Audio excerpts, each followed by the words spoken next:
If you think about those new clients coming into the business, they're coming because of referral of your top talent. They're coming in because your marketing is great or because you have a good reputation. Where are their expectations? They're high.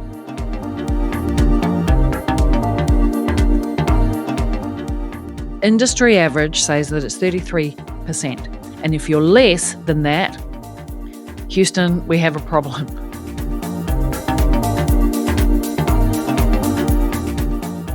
Nobody wants to get stagnant, and neither do you.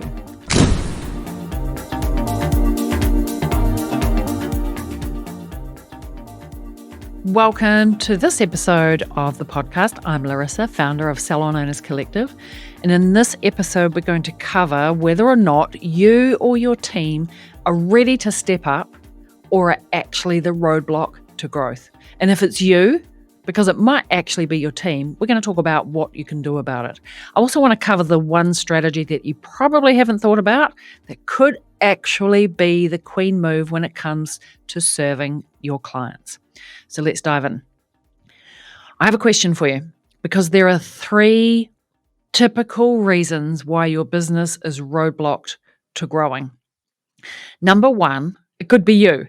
So if you are the owner that is feeling resentful or frustrated when you're serving your clients, when it's your turn to be fully booked on the floor, back to back, and there's just a little bit of resentment that or frustration that seeps in while you're serving your client because there's actually all of the things that you need to do. There's a big fat list, and maybe you're shifting around your calendar. Like maybe if I work Thursday night instead of Wednesday morning, it's all about Saturdays. Clearly, I'm not growing because I'm working Saturdays, and I just, you're shifting your calendar.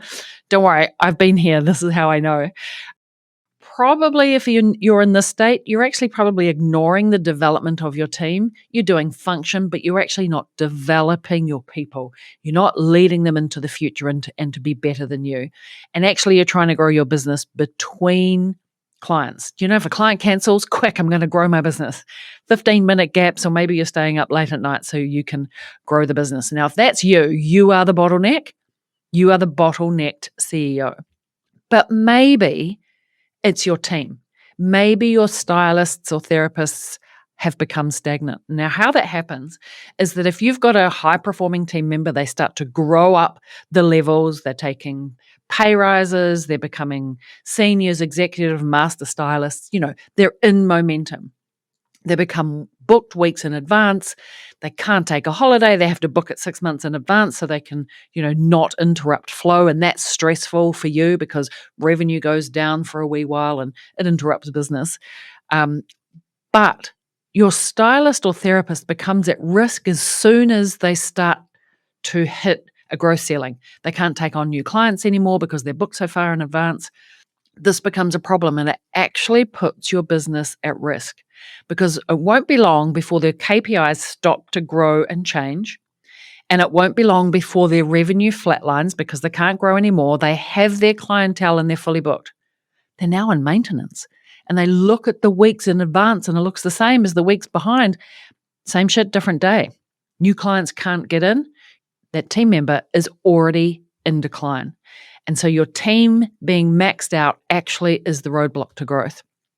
It's tempting, I know, to close the books, to close your books, to close your team members' books, and I'm going to share with you shortly why I think that's not the right answer. The third reason that you might be roadblocked to growing is because your new client retention is at 33% or less. And I want you to go and check your new client retention. Industry average says that it's 33%. And if you're less than that, Houston, we have a problem. So you think about this. You have a new, talented, emerging stylist or therapist. They've been with you for a while. You've been training them through an apprenticeship and they're finally ready to go on the floor. Or you've got somebody new that's come into the business. They've worked in a different town and they've arrived. They've told you, I'm highly skilled. I built a clientele. I can make the money. And you're paying them top dollar, but they're new to your business. Now, when you think about both of those people going on the floor, you're like, finally, someone can take all of the new clients. But if you've been in business for a while and you have a good reputation in your local area, or you've nailed your client demand the way that you attract clients and your demand engine is really working and you have new client flow. If you think about those new clients coming into the business, they're coming because of referral of your top talent. They're coming in because your marketing is great or because you have a good reputation. Where are their expectations? They're high. Client expectation is high. And who are they going to see? The brand new person that doesn't even know where the towels are yet or hasn't quite worked out how to do the really complicated and technical work. There's a mismatch of expectation and delivery. It's no wonder that only 1 out of 3 clients actually comes back to your business after the first visit. That means 2 people out of every 3 have a meh experience and they go away. And when I say meh, it was like unmemorable. It might not have been bad, it might have been okay, but it was unmemorable. And so we've got work to do because that actually might be the roadblock to your growth. You can't keep enough clients coming through for your team to build fast enough. And then if they are good enough to build fast enough, they hit this roadblock because it's not long before they get fully booked. They build the clientele and now they're just in maintenance mode and flatline. And that is a recipe for more meh. You can see why there's a little bit of a challenge here. So I actually reckon as an industry, we have it a little bit backwards.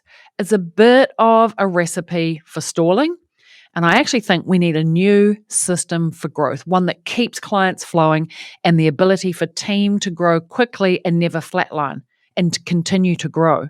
Because have you ever had a team member where you feel like she's at risk of outgrowing us as a brand? Where can I take her? She's at the top of the pile. And so I want to talk about how can we do things differently as an industry, differently to what we've done it for years and years before, because we have this problem in our industry where we lose great people to go and work at a reception desk. In Australia, we have people leaving our industry to go and work in the mines because they can fly in, fly out, and they get paid ridiculous amounts of money. We have to do something to keep our people in our industry. On average, we're keeping people in our business, our team in our business for about 2 years. And I just think we, over the long term, can't sustain that level of churn for team members, let alone for our clients. And so we want to have good team retention and we need to have good client retention. And clients need to be able to flow and not get stuck with the new guy. So we're looking for a win-win-win formula. If you think about this, a new client coming in on a high reputation expectations, we'll call her the 5-star client, who comes in and gets a 3-star team member experience, like really they expect a 5-star experience. So what if, just what if, your new 5-star client could come into your business and have a 5-star stylist or therapist experience, not because they're fully booked for 6 months in advance and they have to wait, but because your high-performing team actually take on the new clients. What could that do for your business?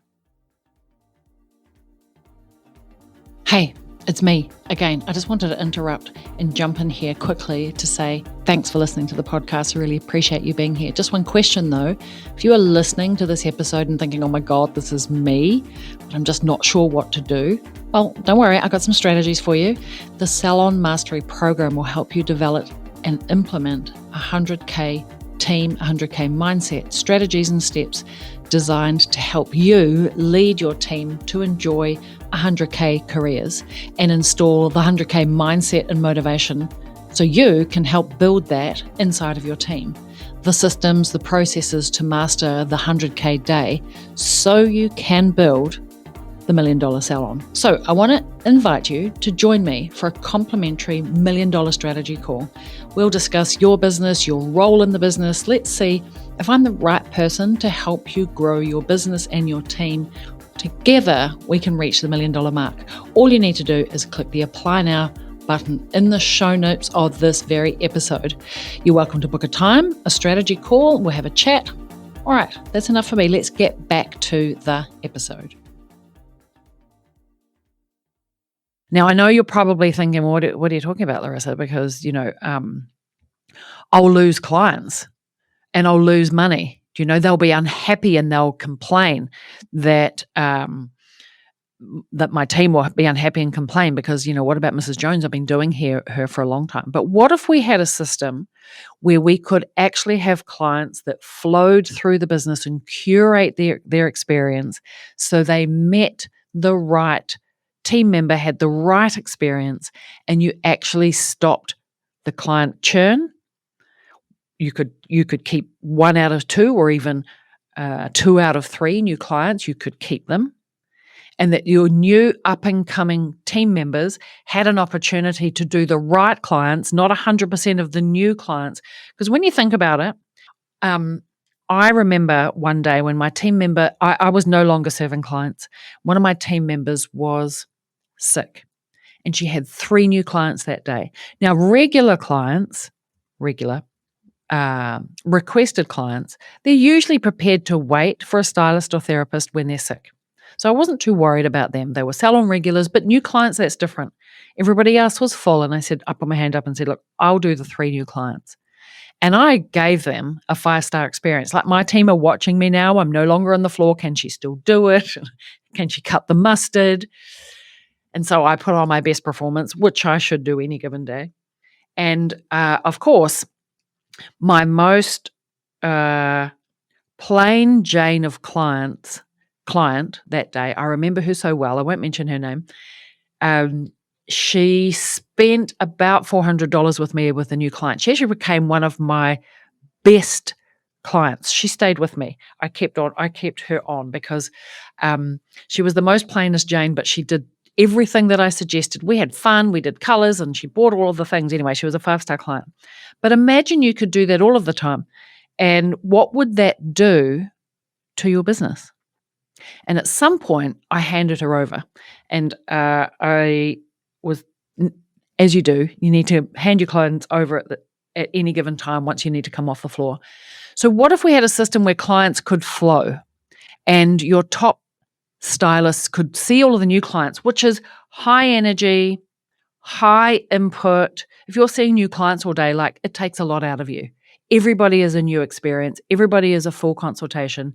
You have to start from scratch. Like, that stuff is a little bit of hard yakka. And if you've got someone who's still new, working things out, trying to work out where the stuff is kept, how do I consult around here? How do I technically do the work? Like, everything is new, and you've got a new relationship to build. Like, that's hardcore. That is exhausting. And you wonder why people are leaving the industry, because we put them through high stress. Now, if your new up-and-coming team members could see salon regulars, the people that everybody knows their name, they're what I would call 3-star clients. They're not complex, they're not complicated work, they're not complicated skin services, and they're not complicated hair. They're just like good old regular people. They're your bread and butter clients. If you could have your new up-and-coming team members look after those people, like, all the stress is off. Make sense? And I know you're going to say to me, but I can't pass over my clients and pass my good clients down to the new team members and up-and-coming. I'll lose clients, I'll lose money, and they won't be happy because they want me, and only I can do it the right way. But what if you had a really confident handover process? What if you could lead the system as the business owner? You could lead them through a great, confident handover process where clients felt good about going to the brand, not to the stylist or the therapist. What if you could reinvest that time that you're not on the floor and coaching and developing your team how to do it well and effectively? Like, this could be transformational for your business. And I know it could be because I'm witnessing it often. So if you considered installing the client flow method, what would you do? Well, let me just walk you through the first 3 steps. Number 1, you want to think about curating the client experience. We call it the 100K code, 100K client code. So to curate, you want to match 5-star clients with 5-star stylists and therapists, and you want to line that up as part of their career pathway. So emerging and senior stylists take salon regulars and the 3-star clients. Your executive team take on the 4 and 5-star clients, and your master level team take on all of the new clients and your 5-star clients only. It's a curated experience. And as your team move up the ranks, your clients actually come in at the top and move down. It's a curated. It's a little bit like Tinder for hair. Swipe left and swipe right. There's got to be a good match. And so the first thing to consider is, how do we curate the client experience? Number 2, we want to have a really good handover strategy. Like, you can't just say to your team, hey, you're taking new clients now, can you hand your team over? Because you will get pushback. You will get clients that complain. You will get team members that resist. You have to create a handover strategy, choreographed, organized, matched completely. Like, this is a project. And third of all, you need to develop what's next. Like, if you create space for you as the CEO, or you create space for your for your top executive and master team, like, you have to have a plan for them, because you're going to create space now. And for you as the CEO, you want to reinvest that time in developing your team, like really developing and coaching them and leading the system. Like, that becomes your project for the year. And for your team, we need to create future, because as soon as you free them up out of their roadblock and they can grow again, because they're seeing 5-star clients, they've got flow in their column, they've got new clients coming in, they get to upgrade that exciting experience and get rid of Mrs. Jones, who's just having the simple haircut that you never liked anyway, and you get to see the new Jemima who wants to take all of your recommendations. Like, keep your top people growing and thriving and enjoying new, because nobody wants to get stagnant, and neither do you. So I hope this idea has sparked some inspiration and given you an inkling into maybe there is a different way to do business. And if you want some help unlocking growth and stepping back into flow, then you're very welcome to have a strategy call. Like, let's get on a call and have a conversation. We'll unpack your stuck points. We'll write out a plan so you can get into action. Maybe I can help you implement the plan if I'm the right person to do that. Maybe not, and that's okay. Either way, you'll get some clarity about what is the next queen move for you. And otherwise, I'll see you on the podcast, same time, same place next week. Ciao for now.